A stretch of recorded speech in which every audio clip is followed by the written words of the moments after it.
Realize colonialism is not over, right? Word. It's not over. This is still going on to this day.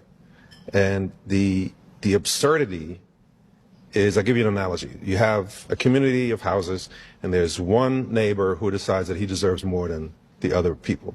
So he starts going over to other people's houses and stealing their food and going into the pantry while they're at work and stealing stuff and enriching himself, right? And after a while, he gets more emboldened. He starts unhooking their plumbing and their electricity and their water and takes it over to his house. And when somebody objects, he throws a brick to their window and says it was a neighbor.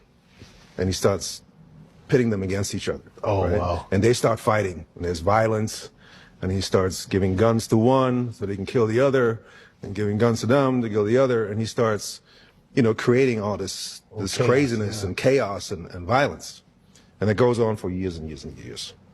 So after a while, now his house is the biggest house in the neighborhood. And he's got a compound because he's sort of gotten some other houses, paid cents on a dollar because the neighborhood is in uproar, the community is dilapidated and destroyed, so people have nothing to eat anymore.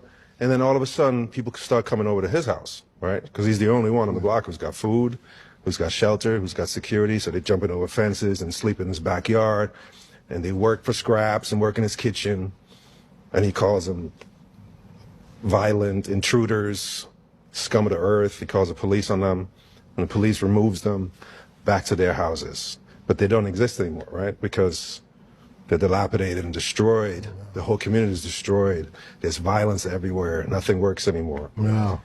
So the absurdity is not that people come knocking.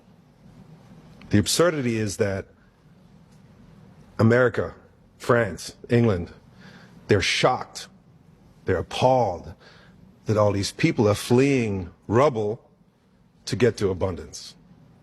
Especially when that abundance is built on the destruction, the death, the exploitation, the theft of all these other houses, all these other people. That's a great analogy. Right? So that's where we're at. Yeah. And that's not over. That's still going on. France is still taking $500 billion a year out of Africa right now. Billion. Out of their 14 ex-colonies because they made them sign the pact of the continuation of colonization back in the late 50s.